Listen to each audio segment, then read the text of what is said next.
So it's been a feature-filled week.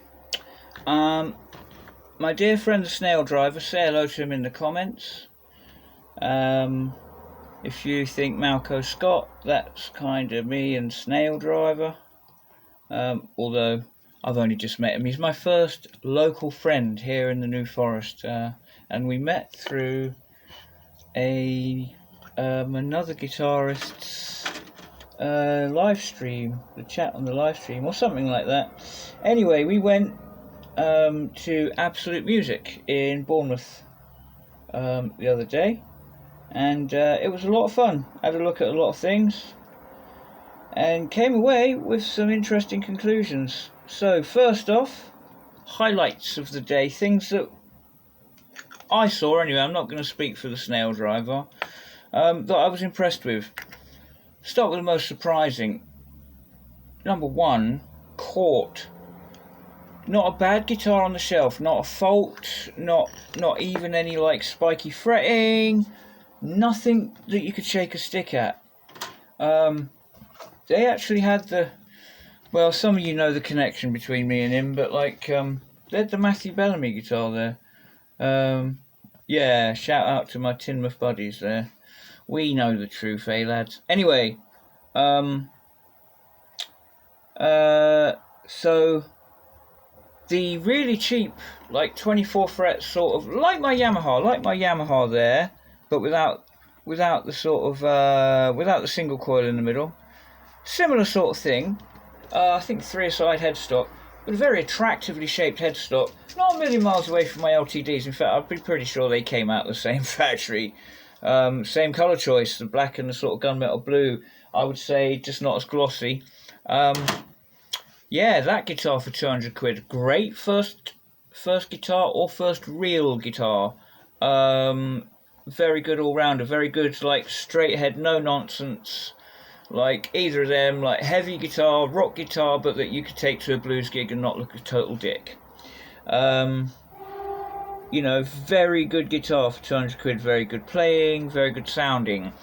Most importantly, neither I or Chris could find any faults, even on the shop soiled example. We couldn't, well, there's a little ding in the top of the headstock, but like that's totally to be expected. And anyway, yeah, I think they're a lot more exciting than the like 160 quid sort of faux sort of Strato-like.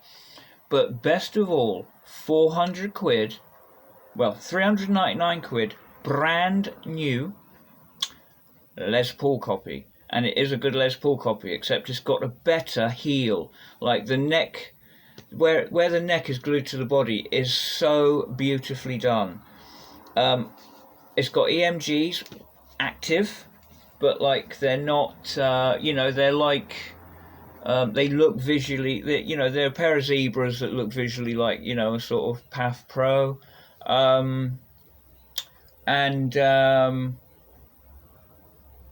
You know, I think a very good pickup set on a 400 quid guitar, full stop.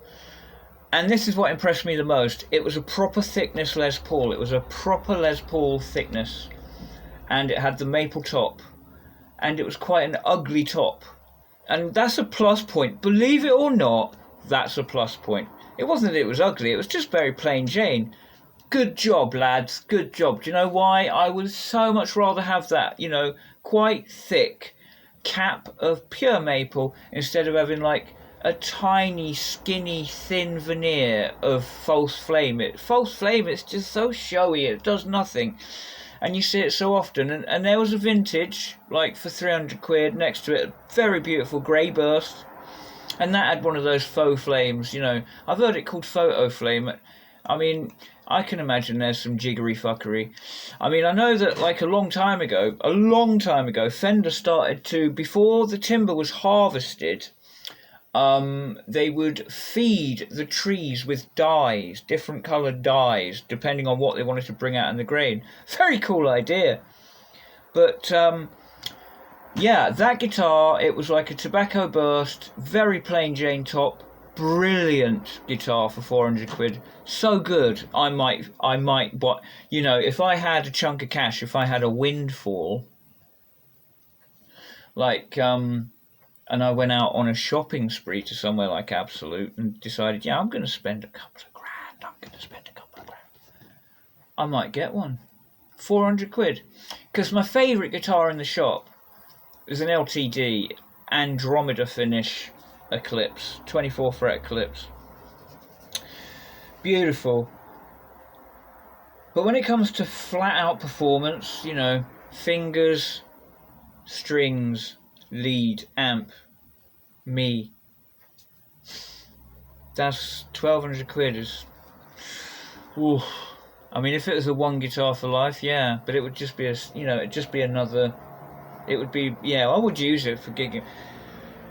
I would love that Andromeda, beautiful finish, but I could never justify that. Not when I could walk out with three things for less money that I'd be equally happy, well, not equally happy with, but as happy with as for a studio. I looked at jazz basses. I'm going to get a Squier jazz bass. Either an Affinity for 200 quid because they're very good, or for 300 quid, you know, they're very, very Fender-like. They've got, you know, the classic Fender, you know, yeah, maybe. But I've got to plug them in and try them first. If there's no discernible difference in sound, like it can go screw, even though it looks so much nicer, you know. Fact is, the Affinity is very good as well. It's just that it's very plain. It's like very like, you know, they've got that nice amber gloss, like on my ESP, you know, they've got that classic sort of like, you know, ambered gloss on the neck and stuff. It's like, you know, it's lovely on the classic vibes.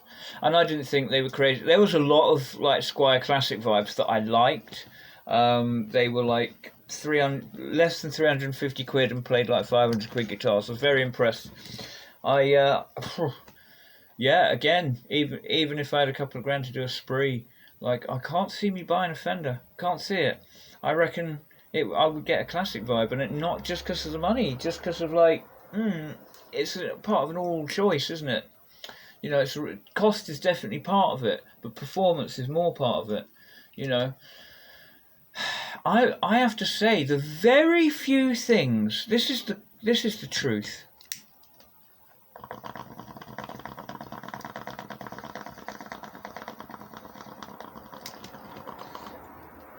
The very few things that I've bought myself where money was no object. I'm not going to name names and I'm not going to point fingers right now until everything's worked out. But you know, if you know my gear, if you know my rig, you know what I'm talking about. The very few things that I have where it has been, do you know what? Money no object. Okay? I'm going to get the thing. Hasn't worked out well for me. Hasn't worked out well for me. Where I have gone cheap, I've got away with it, just about. And where I've just been shrewd and sensible has worked out brilliantly. I can't think of a guitar that I've bought since I've lived here in the New Forest, and I've bought like 8 or 9 guitars at least. I think it's the dozen. There's not a single one that has been a letdown. Okay, not a single one. And some of them have been in particular wonderful. I mean, like my, you know, my orange Telecaster with the 2 humbuckers. I got absolutely, for a little while, I got absolutely obsessed by Gajira. And like it, literally in the month preceding this, I was looking at reviews of his Charvel Jackson all the time and was fascinated by his slightly different models that he's had, you know, where he's gone from sort of like a very modern sort of Telecaster with a Tune-o-matic and whatnot, to going more to the classic Telecaster, and now he's gone like the 70s Telecaster Deluxe sort of looking route. But I was fascinated by, you know, Duplantier's dual humbucker, you know, Tune-o-matic configuration Telecaster. I was fascinated by it. And then, so when I saw this, it was like, I saw past the colours, and in fact I've brought it out a bit because, you know, I'm the one that's put the sort of white switch gear on, you know, because I'm sure, and silly strap. It's not going gigging, okay, so I can get away with like a plastic strap button. But like, you know, I've started to go for that aesthetic. I do that with all of my guitars, but it's worked out particularly interesting on this one. I don't know what to think. I love it. But this is the one where, you know, I looked at it and thought almost like project. You know, that's going to look like a Duplantier guitar by the time I'm done. No, I'm leaving this as is. It is what it is. I regret putting the orange sticker on it because it's a stag, and I'm proud that it's a stag. If you make a good guitar, like, I'll be proud of you, and I'll fly your flag, okay? And for the fucking price, this is an absolute blaster. Only good for heavy metal though. But what's cool about it is like, you know, too often it's like slick heavy metal guitars, like my LTDs. They've just got a slick sort of look, and it's nice to have something that goes against the grain a bit. This looks so sort of clunky and sort of odd. You know, it doesn't look very race car-like. They put the checkerboard, but it doesn't look very race car-like. I don't know what to make of the aesthetic. Of odd, sort of ugly hot rod. I mean, intensely ugly, but so much so that it has a charm. But you know what I mean, slick heavy metal guitars. You know what I mean? It's like, I'm not sure, because this I've accentuated as well. Like, I'm going for this sort of like, oh, it's like the black one with the cream and white fittings under a black light. Or it's a sort of like Osric Tentacles, Ed Wynn. My dear Facebook friend, Ed Wynn. I'm proud of that. I'm proud that he's like noticed when I write something about Osric Tentacles, he always puts something on it. That's so cool. That is if he manages his own social media. So yeah, anyway, so Court, they come out very highly. Not really for something I want for myself, but what I'd advise others to look at for the money. And I might, you know, that Les Paul, I mean, I'll have to try it, and I'll try it up against the Gibson, you know. But I'm far more satisfied, like, the route that I've already gone, like, you know, because it's shrewd, it's like I'm not spending crazy amounts, and it's always interesting. You know, it's like, I like every now and again to get something, save up and get something brand new, like I did with the LCDs. Like, that was cool. And I'd like to do something like that again, but it would have to be special, and it would have to be something for life. The other thing that came up really highly, all of the Gretches. There were Gretches there that were between 300 and 500 quid. Oh man, they were beautiful. They were beautiful. Absolutely beautiful. I got not a bad word to say. They are really tight, really consistent. No sort of cosmetic problems. Classy guitars for not stupid money. You can see, you know, like between the 300 quid one and the 400 quid one and the 500 quid one, you can really see and feel the progression of cost. And it kind of reaches a ceiling about there. Like, up to about sort of 800 quid, you know, you have to take a big leap to go further. It's almost like, okay, get to the top of the, not Tune-O-Matic, what's they call, something Matic, I've forgotten now, it's gone completely out of my mind. But, you know, up to like the 7, 6, 7, 8, and then after that, it's really more than double that to get a really significant, you know, jump in value. I'm shocked at how good they are, because it's like the made in China Gretches. I think they are fantastic. Hats off to them. I mean, I could totally live with the.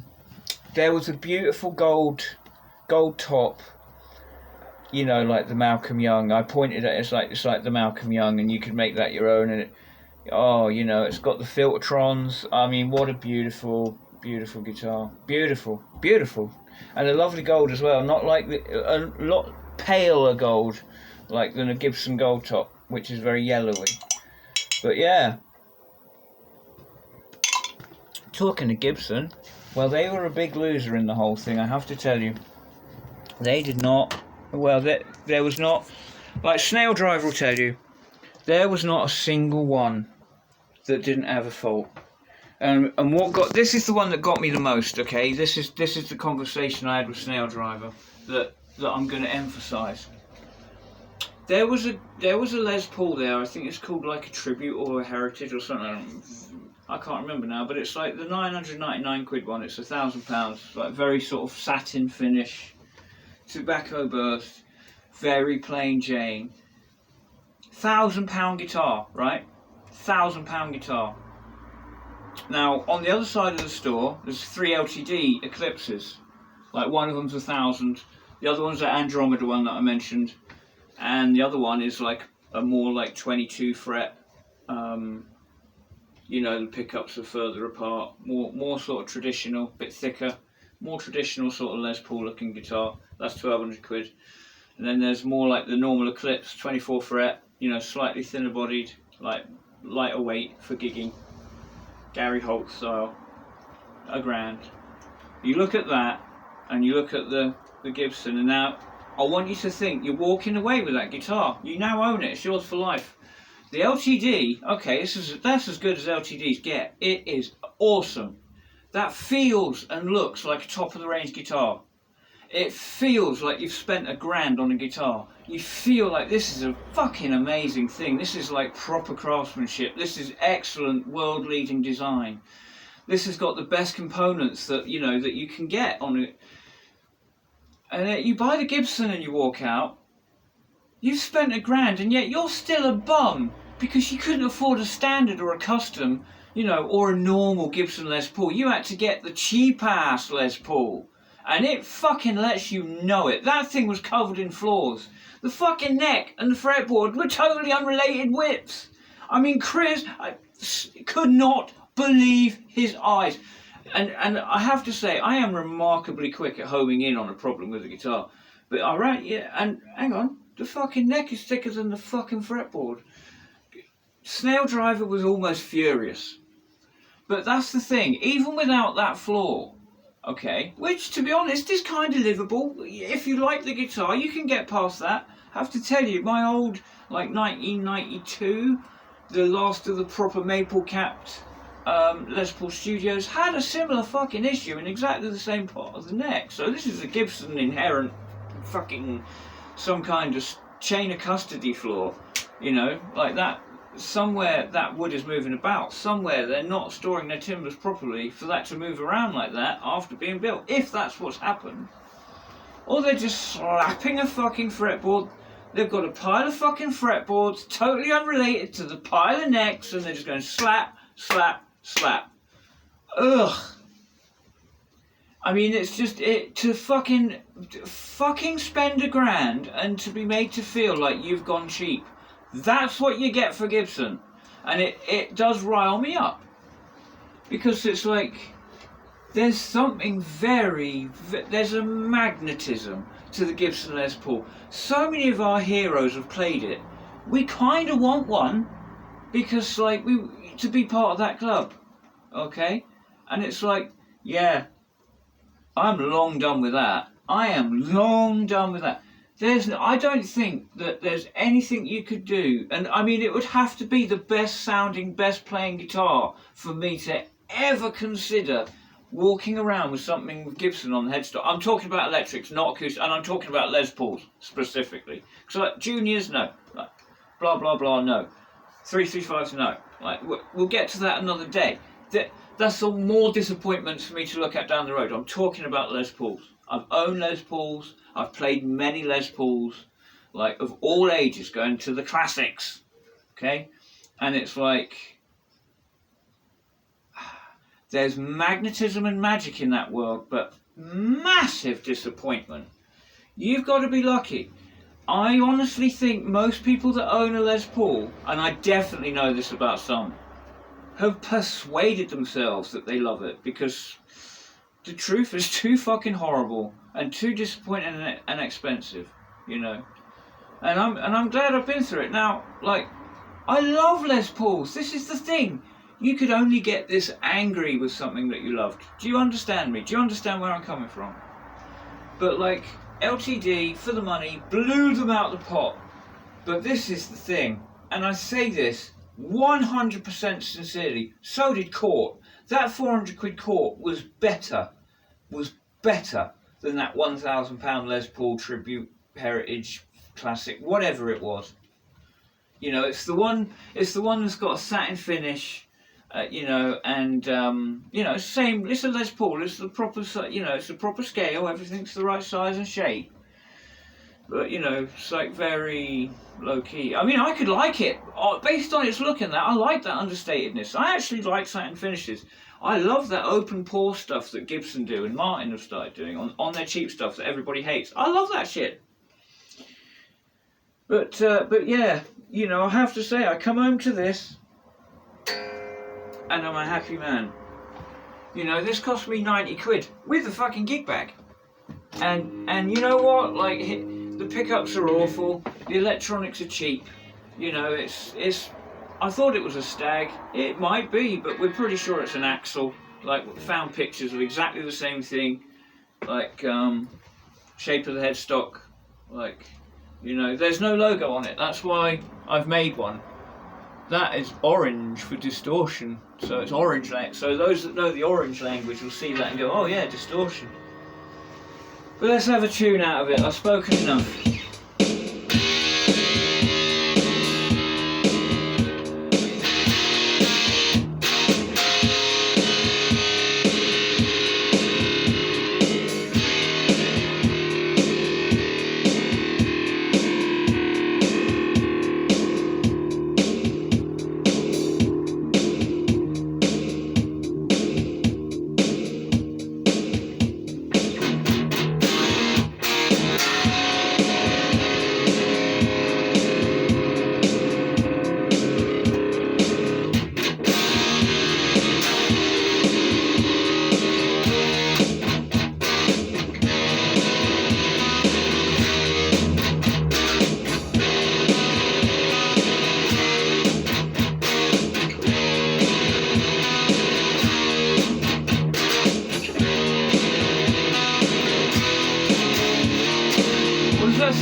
Sounds dodgy because like you're behind the speaker, so I'm gonna move you.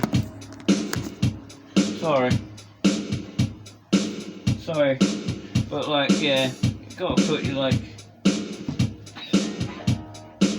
front of the speaker.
Wow, I enjoyed that. Well, that's like a little taste of a tune I am working on at the minute.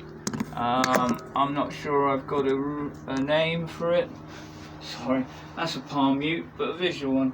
Look, it's like I'm being like superhero filmed for the back of the head. But yeah, you know, I love my Les Paul. You know, that's you know, my Les Paul. And yeah, like, you know, it probably had to have, you know, like all the, you know, a set neck. It probably had to be mahogany with a set neck. But yeah, I have this hit list. You know, I have a hit list of things, and I have a hit list of guitars, and you know, just, I've told you about this before, just studio voices, and the remarkable thing is, like, that was on that list, and I looked at it and I thought, oh, that's going to be a tough one. That's going to be a tough one, because it's like, you just, not, it's just like you can't do cheap. Like, you just can't do it cheap, and I was very, very lucky. But there are other things out there. I mean, I'm going to get something else, but, like, you know, like, that's a hit list there for, like, effects pedals, for God's sake. You know, I have these things, and it's like, and it's good to sort of, like, you know, tick them off, and like the guitar one's very heavily ticked off, like, you know, really chuffed.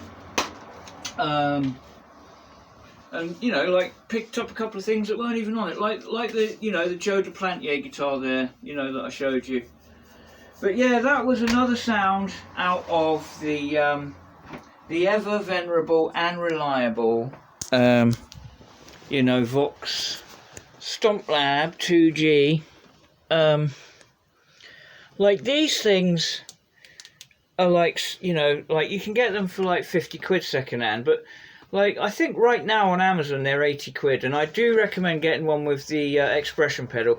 You could hear there, or at least I hope so, because, like, you know, the little microphone on the Kindle, but like, you could hear that, like, I'm injecting like that lower octave sound. Like, let me just demonstrate, like,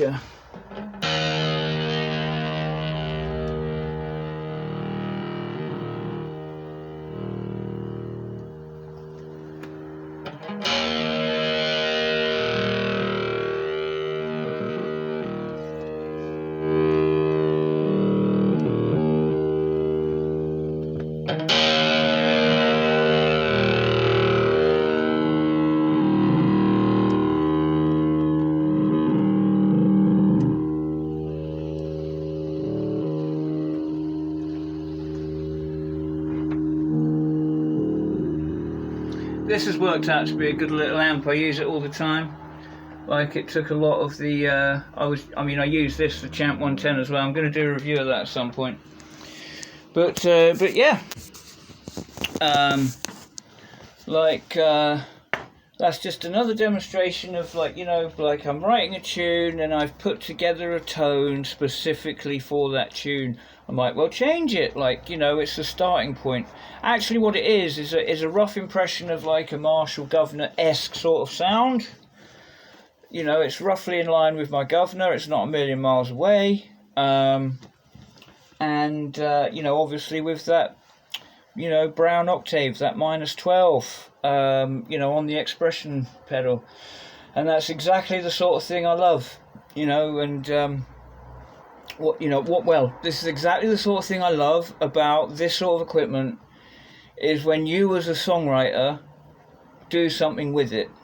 You know, it becomes worth whatever you paid for it then. Now, there's going to be another part to this, so that's basically the, okay, right, that's the modelling why part 1 of this Tone Tuesday, but there's going to be another part, because there's going to be an unplugged side. So I would like you very much to check out Jim McAndrew's channel. Like, he does stuff with, like, looper pedals and things, and he's really interested in music. He's got, like, you know, he's got less than 10 subscribers, so give him some love if you think he's worth it. He's a lovely chap, really chilled out guy, lives for his music, does his own stuff, his own style. And, you know, when you've got that few subscribers, the one thing you can say is they are doing it because of the love and the joy of the craft. And I can't fucking speak more highly of somebody than that's what they're about. That's my sort of person, you know. I'm going to have to do you a guided tour for all this soon. You know, do you like my strap rack? Like, most people have ties. I have guitar straps because I'm a fucking knob, obsessed with the bullshit, as fucking just like you are, you know, and that's why I love you and find you interesting. Look, I should hopefully have some kind of rig up soon so that I can live stream and stuff, and that we can talk to each other on the chat. But I'm doing it on a tablet at the minute. Bear with me, I'm doing my best. One thing I can tell you is I'm playing my arse off. I have snapped so many strings on the new Yamaha, it's untrue. Like, it's sat right now, like, unstrung. Well, it's got like 5 strings on it because, like, literally today I snapped a G string. But that thing's great. It's settling in lovely. I've given it a setup. I've tweaked it around. Tell you what I did do is interesting, is lowered and raised and lowered again the middle single coil. Now, this is my first HSH configuration guitar in this particular studio collection, but this is where I started. I got an Ibanez Geo that was like this, and I gave it to my friend Robin because I got 2 LTDs and I had an Ibanez, and he didn't have an electric, and I kept borrowing his acoustic and stuff. And so I thought, you know what, I'm going to say thank you, because he let me sofa surf for ages, and I gave him my Ibanez, and it was like this. It was just like this. Not as maybe like high quality as some of the elements of this are. There's little whiffs of quality on this guitar. You know, it's just an ERG-121, but it's just got, like, you know, they've just made it more upmarket. It's just got, like, slightly nattier gear, like gold and gold and gold, you know. And, like, you know, there's, you know, I think you can see, like, those are not the normal ERG-121 machine heads, and they haven't been upgraded. This is how it came. They don't come with painted headstocks either. So it's just, they've given it a few tight touches. But I went up and down with this pickup, the amount of difference it makes. Now, when you jack it right up, it's a high output single coil to sit as companion with these humbuckers. That's not how I like to do things. As you might know, I like my single coils to actually, I like there to be a volume dive when you go from bucker to coil. I use that, and I even use buckers and coils together. It makes a nice little cocktail. And it was very interesting with the HSH, just meddling with that and getting it right. Because I have to tell you, it doesn't really sound much like a single coil. It doesn't sound much different. They don't sound much different. When it's jacked up to the same level as these, like height-wise, it doesn't sound much different. You know, it's just got a little bit more of a percussive edge. That's it, okay? Congratulations, Yamaha, on like a cheap set of pickups that are noiseless and they don't feed back. Very well done. Had to lower it a bit. It had to be lower. The lower you pull it, the more like a single coil it sounds. It's odd. Humbuckers are different, but single coils, especially ones in the neck position sort of area, this isn't, but you know, I act as if it is, okay? Because like the one on the LTD is like there, so there's not a lot of difference, okay? So I act as if it, you know, I'm setting it up as if it's a neck pickup, going for that sound. So it went quite low at one point, really low at one point. And you'll be surprised, you know, even though there's that volume dive, there's a big hole in the level compared to the humbuckers.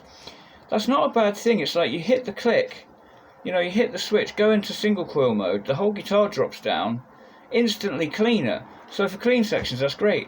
Actual apparent volume, how much air's being pushed, not a lot different. But it's a tonal difference, not really a lot of volume difference, to be honest. Like in terms of like how the music that you're playing sits in the mix. When you go for that sort of cleaner sort of guitar playing, like it sits in the mix as well as the humbucker at full fucking clip.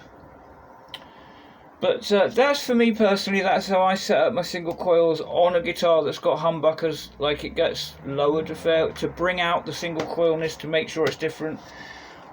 I was surprised that this single coil, which is definitely, you can look at it and see it's very single coily.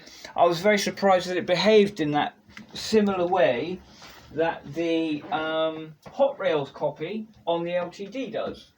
I found with that, when you raised it, it sounded like it was the neck version of the bridge humbucker, and it is a little humbucker. I'm just about to show you. And yeah, what I found is when it was raised up close to the strings, okay, it sounded like a humbucker, and when you pulled it back, pulled it right down, like quite a distance from the strings, it sounded more like a single coil. And I was kind of fascinated by that. Anyway, I am toying with the idea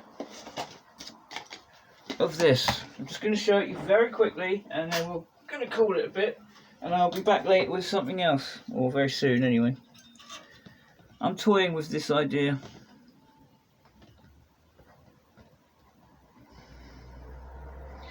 Okay, like, what do you think? Say in the comments. I've very much appreciated all your comments lately. You're some fucking beautiful people. I will, before I do anything else, like, I'm going to upload this, and as soon as I've uploaded this, I shall go and reply to the beautiful comments that I see that you've left me today. Alright, this is where we're going to go in a bit. See ya? We're going to get away from all these guitar leads and shit. No dog today, I'm afraid.